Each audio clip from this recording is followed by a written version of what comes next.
वहां जाना मत। ठीक, ये 4 बातें याद रखना।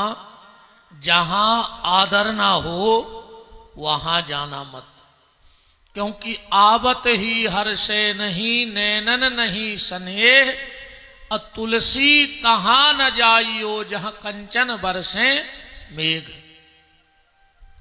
तो जहां आदर ना हो वहां जाना नहीं, जो समझे ना उसे समझाना नहीं।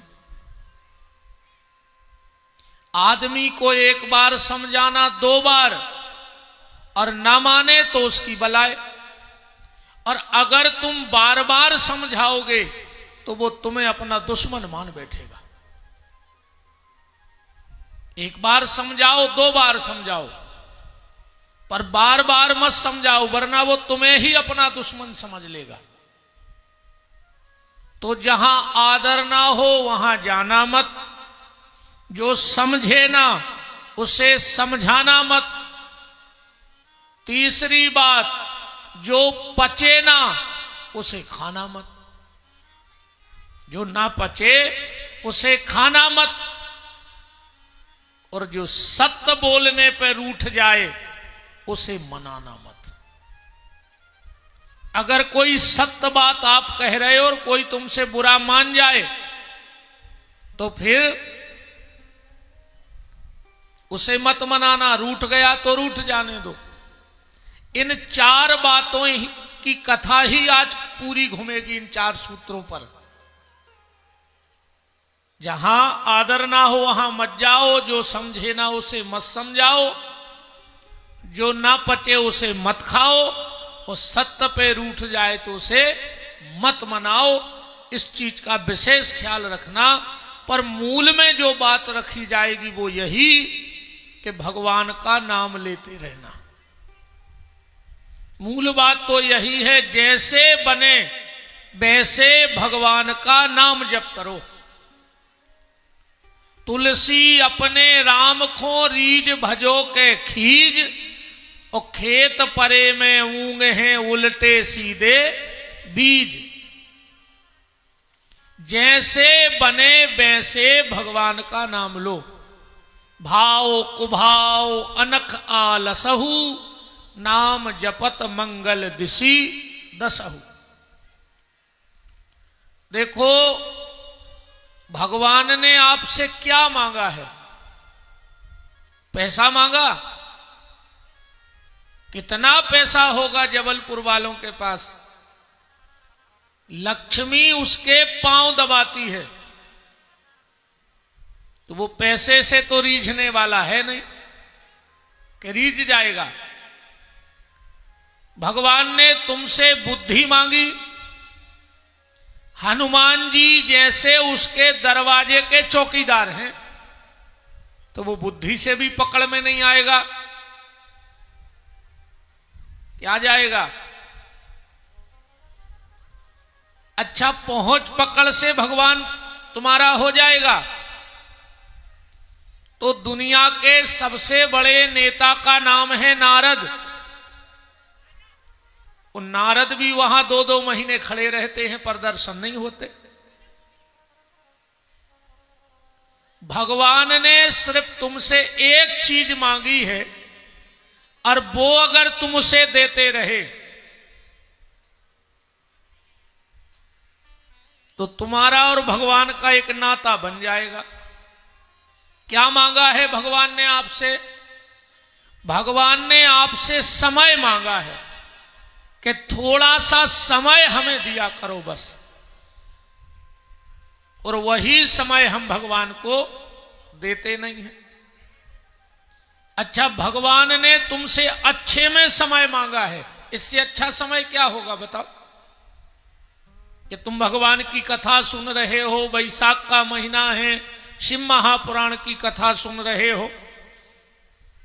भगवान ने कहा हमें थोड़ा सा समय दो अच्छे में। और भगवान कहते जब तुम्हारा बुरा समय आएगा तो फिर हम तुम्हें अच्छा समय देंगे। ये भगवान की प्रतिज्ञा है। पर अगर तुमने भगवान को समय नहीं दिया तो भगवान फिर तुम्हें भी समय नहीं देगा। ये कथा सुनना, ये कथा कराना, ये दान देना, या मंदिर जाना, या घर में पूजा करना, ये क्या है? कोई तुमसे पूछे वहां 3 घंटे जाके बैठते हो, क्या मिला? तो आप बता तो पाओगे नहीं कि ये मिला।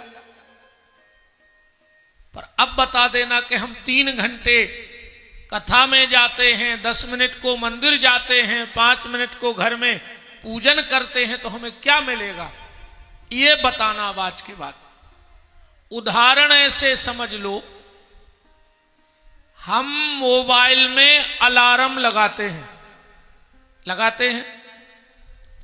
पर जिस वक्त हम मोबाइल में अलार्म लगाते हैं उस वक्त अलार्म बजता नहीं है। कि बजता है? नहीं बजता।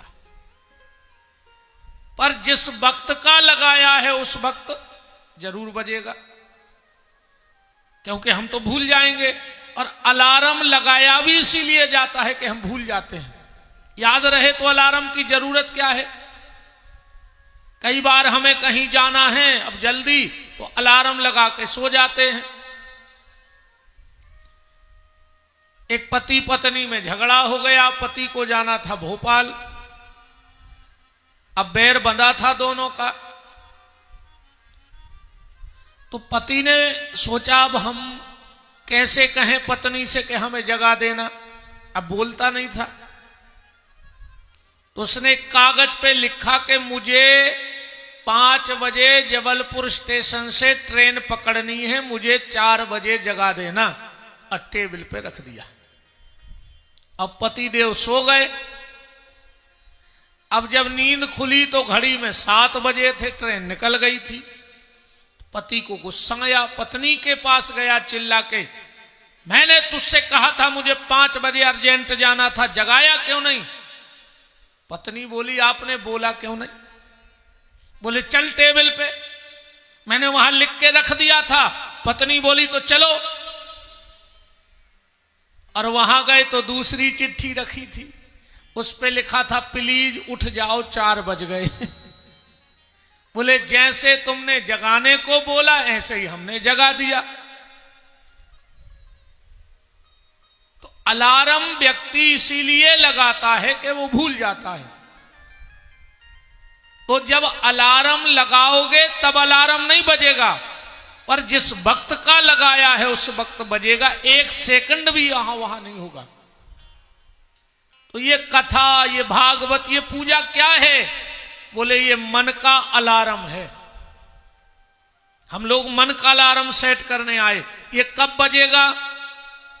कई बार माताएं कहती हैं दीदी आज हमारा बेटा दूसरी मंजिल से गिरा पर इतना सा फौला भी नहीं आया, न जाने मैंने क्या पुण्य किए थे कि आज बेटा बच गया।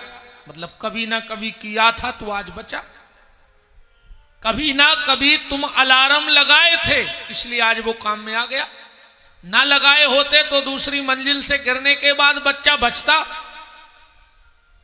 कई बार हम लोग कहते आज तो भैया बिल्कुल ट्रक के सामने आते आते बच गए, न जाने कौन पुण्य था कि लौट के घर आ गए। तो पुण्य तो था तब तो बच गए। एक गाड़ी पलट जाती है, उसमें 8 आदमी सवार हैं, 7 मर गए, 1 बच गया। उसे किसी ने बचाया? पैसे ने, किसी पहुंच पकड़ ने, परिवार वाले ने? नहीं, उसके सत्कर्मों ने उसे बचा लिया। इसीलिए 24 घंटे में ज्यादा ना हो तो 5 मिनट का अलार्म मन में रोज सेट किया करो। 5 मिनट तो कम से कम भगवान को दो, हाथ जोड़। अरे ज्यादा ना बने तो इतना ही कर लो। जब भी स्नान करो और जहां भगवान रखे हो, और अगर घर में भगवान ना रखे हो तो ये 500 रुपए हमसे ले जाओ, पेट्रोल ले लेना 5 लीटर और घर में आग लगा देना। अगर तुम्हारे घर में ठाकुर जी ना हो तो घर में आग लगा दो, काहे को जी रहे हो राक्षस। छोटे से भले हो पर ठाकुर जी हो घर में, अपने घर में ठाकुर जी रखो। आपको जो अच्छे लगे, भोलेनाथ, माता, बांके बिहारी, हमारे राम, जो अच्छे लगे, पर घर में ठाकुर जी का स्थान बनाओ। अब 3 चीजें तो कर ही लो।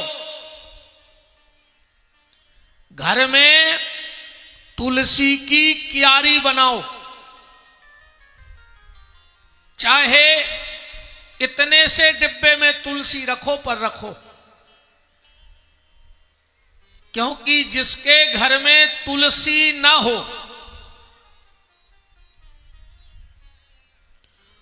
उसके घर का पानी स्वान मूत्र की तरह हो जाता है। उसके घर का पानी नहीं पीना चाहिए, तुम्हारी बुद्धि खराब हो जाएगी। छोटा सा तुलसी का पौधा रखो, पर घर में तुलसी रखो। गले में एक तुलसी का दाना रखो, पहनो। एक तुलसी का दाना पहनो पर पहनो। कई लोग कहते माताओं को कंठी तुलसी नहीं धारण करनी चाहिए। कहां लिखा है? कहां लिखा है कि माताएं तुलसी न पहने? पहनना चाहिए। तो घर में तुलसी की क्यारी बनाओ, गले में तुलसी का दाना पहनो, और घर में तुलसीदास के स्वामी और तुलसीदास की रामायण जरूर रखो। घर में चाहे एक छोटी सी रामायण लाके रखो, पर घर में रामायण रखो, क्योंकि जिसके घर में रामचरितमानस और गंगा का जल रखा होता है, उस घर में पूर्ण रूप से कलयुग कभी प्रवेश नहीं कर पाता है। गंगा जल की शीशी जरूर रखो अपने घर में, नर्मदा जल रखो, पर किसी ना किसी तीर्थ का जल घर में जरूर होना चाहिए, क्योंकि जो भी विकृत ऊर्जा घर में आती है वो उस जल से टकरा करके वापस चली जाती है। तो बात हम ये कह रहे थे कि ज्यादा ना हो, तो जब भी स्नान करो, जहां ठाकुर जी घर में विराजे हो वहां सीधे साष्टांग लेट के प्रणाम ही कर लो। इतना नियम बना लो। कुछ ना बने तो साष्टांग लेट जाओ। लो प्रभु, उससे क्या होगा? भगवान से कहना, प्रभु मैं जब तक घर में हूं तेरे चरण में हूं, चरणों में पड़ा हूं मैं तो तेरे। जब तक घर में हूं तो तेरे चरणों में हूं, और घर से बाहर जाऊंगा तो तेरी शरण में हूं। मैं स्वतंत्र कभी नहीं रहूंगा। घर में रहो भगवान के चरण में, और घर से बाहर जाओ तो विचार बनाओ कि हम भगवान की शरण में हैं। तो भगवान ने आपसे खाली आपका समय मांगा है। थोड़ा सा समय भगवान को दो, 5 मिनट, 10 मिनट, जितना हो। अरे तुमसे कुछ ना बने, भगवान के सामने आंख बंद करके बस सीताराम सीताराम, राधे राधे, ओम नमः शिवाय, जो तुम्हें अच्छा लगता है, पर भगवान का नाम जप करो। पर आज के आदमी को भजन के लिए भर टाइम नहीं है, कथा के लिए टाइम नहीं है। मैं गारंटी ले रहा हूं, चाहे जबलपुर हो, चाहे सागर हो, चाहे दुनिया का कोई शहर हो, यहां कथा में लोग निकल नहीं रहे हैं। और आज शाम को एक माइक घुमवा दो कि कल यहां भंडारा है,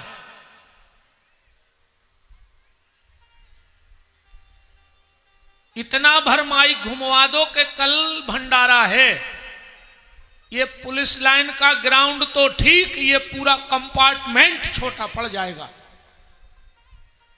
आदमी सिर्फ खाने के लिए जी रहा है बस। बोलो गलत तो नहीं? अगर भंडारे का बोल दें कि कल यहां शाम को चकाचक भंडारा है तो जगह कम पड़ जाएगी।